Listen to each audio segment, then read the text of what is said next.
اعوذ باللہ من الشیطان الرجیم بسم اللہ الرحمن الرحیم واذکر عبدنا ایوب اذ نادی ربہ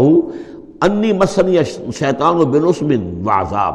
اور ذرا یاد کیجئے، ذکر کیجئے حضرت ایوب کا علیہ الصلوۃ والسلام، ہمارا بندہ ایوب، جب اس نے پکارا اپنے رب کو، انی مسنی الشیطان بنصب وعذاب، کہ شیطان نے مجھے چھوت لگا دی ہے، بڑی تکلیف اور ایذا اور تکلیف، اور اس کی بیماری تھی، جلدی کوئی بیماری تھی جس کی وجہ سے سارا جسم جو ہے گل گیا تھا، اور اس درجے اس میں کوئی تعفن بھی تھا، کیڑے بھی پڑ گئے تھے کہ ان کی اہلیہ، بیوی، بچے ایک وقت تک تو انہوں نے خدمت کی جب تک کی، پھر بعد میں آ کر سب ہمت ہار کر ان کو چھوڑ کر چلے گئے تھے۔ تو گویا کہ اس قسم و پرسی کے عالم میں پھر انہوں نے یہ دعا کی، تو اللہ تعالیٰ نے فرمایا کہ ارکض برجلک، ذرا اپنا پاؤں مارو زمین پر، ھذا مغتسل، یہ اب تمہارے اس ایڑی کے جو زور سے جو چشمہ ہم نے نکال بہایا ہے، یہ تمہارے نہانے کے لیے ہے، بارد و شراب، ٹھنڈا ہے، اور پینے کے لیے بھی ہے۔ تو شاید جس کو ہم کہتے ہیں گندھک کا کوئی چشمہ نکل آیا ہو، جو کہ جلدی امراض کے لیے چشمے ہوتے ہیں، جہاں جاتے ہیں لوگ جلدی امراض کے لوگ جا کر وہاں جا کر نہاتے ہیں تو اس سے شفا ہوتی ہے، تو اللہ نے اس کے اندر وہ شفا ان کے لیے رکھ دی، وہ ٹھیک ہو گئے۔ وَوَهَبْنَا لَهُ أَهْلَهُ وَمِثْلَهُمْ مَعَهُمْ، اب پھر ان کی اولاد بھی اور ان کی اہل و عیال سب واپس بھی آ گئے، اور یہ کہ مزید بھی ہم نے انہیں اور اہل و عیال عطا کیے، مِثْلَهُمْ مَعَهُمْ رحمتًا مِنَّا، یہ سب ہماری جانب سے رحمت کا مظہر تھا، وذکریٰ، اور یاد دہانی اور نصیحت، لِأُولِي الْأَلْبَاب، ہوش مند لوگوں کے لیے۔ وَخُذْ بِيَدِكَ رِزْقًا، کسی موقع پر اپنی بیوی سے ناراض ہو کر ان کہا تھا کہ میں تمہیں 100 کوڑے لگاؤں گا یا 100 تمہیں ماروں گا کمچیاں، تو غصے میں آ کر اب وہ قسم کھا لی اس کے اوپر، لیکن یہ کہ اب جب ٹھیک ہو گئے، بیوی بھی آ گئی، اب کیا کریں، وہ اس قسم توڑیں یا اس قسم کا کیا شکل کریں، تو اللہ نے اس کے لیے بھی انہیں ایک شکل بتا دی کہ سینکوں کا ایک تھبا لے لو، جیسے جھاڑواں ہوتی تھی پرانے زمانے میں، تو اس میں وہ 100 اگر سینکیں ہیں تو وہ لے لو، خذ بیدک ضغثا، تم لے لو اپنے ہاتھ میں سینکوں کا ایک مٹھا، فاضرب بہ، اور اس سے ایک ضرب لگا دو، ولا تحنث، اس سے یہ کہ تمہاری وہ قسم ٹوٹے گی نہیں، وہ 100 وہ جو ہے کمچیاں ایک ہی مرتبہ لگ جائیں گی۔ انا وجدناہ صابرا، ہم نے اسے اپنا صبر کرنے والا بندہ پایا، نعم العبد، کیا ہی عمدہ وہ اچھا بندہ تھا ہمارا، انہ اواب، یقیناً وہ بھی ہماری طرف رجوع کرنے والا انسان تھا۔ واذکر عبادنا ابراہیم واسحاق ویعقوب اولی الایدی والابصار، اور تذکرہ فرمائیے ہمارے بندوں ابراہیم کا اور اسحاق کا اور یعقوب کا، وہ بھی تھے بڑے ہاتھوں والے، یعنی بڑے ان کے قوتوں والے، والابصار، اور آنکھوں والے، مشاہدہ بھی، غور و فکر بھی، ہاتھوں والے بھی، طاقت والے بھی۔ انا اخلصناہم بخالصۃ ذکر الدار، ہم نے ان سب کو خالص کر لیا تھا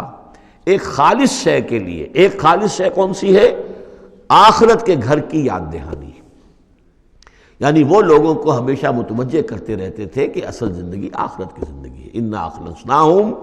بخالصۃ، ایک خالص شے کے لیے ہم نے انہیں خالص کر لیا تھا، یعنی ان کی زندگی میں اب ایک ہی، جیسا کہ میں نے بارہا عرض کیا ہے کہ جو اللہ کا بندہ اس مقام پر پہنچ جائے،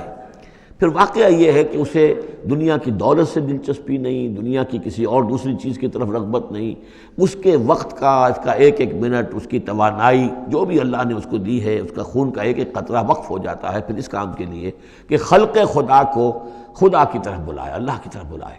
اور انہیں بچائے آخرت کے انجام سے، برے انجام سے۔ اس کے سوا کیا ہو، جیسے ہمارے شیخ معین الدین اجمیری رحمۃ اللہ علیہ، وہ آئے تھے ہندوستان میں، اگر اس وقت آ کر بیٹھے ہیں اجمیر میں، جبکہ اجمیر ابھی جو ہے وہ کفر کا گڑھ تھا، راجپوتوں کا مرکزی مقام، اس لیے کہ شیخ علی حجویری جو لاہور میں ہیں، جن کو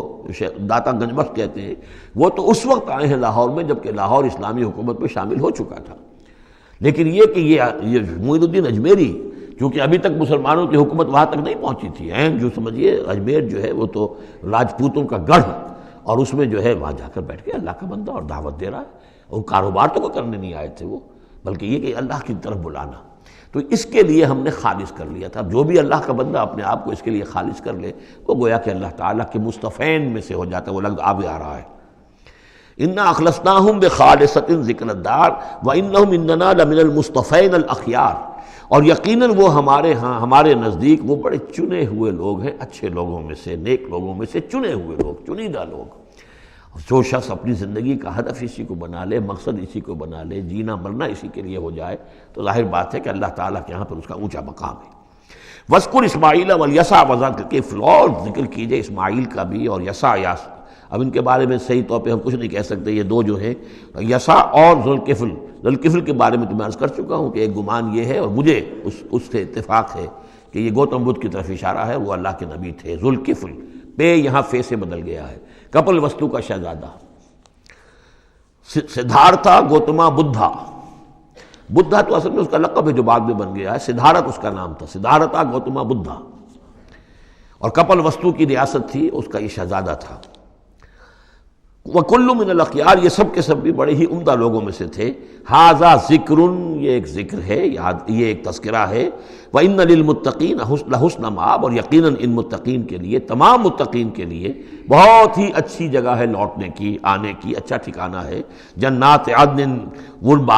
باغات کے جو رہنے والے ہوں گے, ریزیڈنشل ہوں گے, بسنے والے.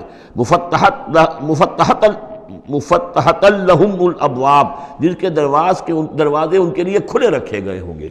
یہ اس سے بھی آگے بھی آئے گا سورہ زمر میں بھی کہ جنتوں کا معاملہ یہ ہے کہ اس کے دروازے کھلے ہوں گے جنتیوں کے استقبال کے لیے. جیسے کہ مہمان کے لیے جب آپ کو ان کا استقبال کرنا ہو تو یہ تو نہیں کرتے دروازے بند کر کے بیٹھ جائیں کہ وہ آ کے دستک ہی دے گا تبھی کھولیں گے. اس کا تو انتظار ہو رہا ہوتا ہے تو دروازے کھلے ہوتے ہیں. لیکن جہنم کے بارے میں یہ آتا ہے کہ جب مجرم پہنچ جائے گا, جیسے جیل کا دروازہ ہوتا ہے, جب وہاں پہنچ جائے گا پھر وہ دروازے کھولے جائیں گے. یہ مضمون جو ہے سائملٹینیس کنٹراسٹ کی شکل میں جو ہے وہ آئے گا سورہ زمر میں. ان کے لیے دروازے کھلے رکھے جائیں گے جنات عدن کے. متکئین فیہا یدعون فیہا بفاکہۃ اور اس میں وہ ٹیک لگا کر بیٹھے ہوں گے اور وہ آرڈر دیں گے, یدعونا آرڈر دیں گے, مانگیں گے,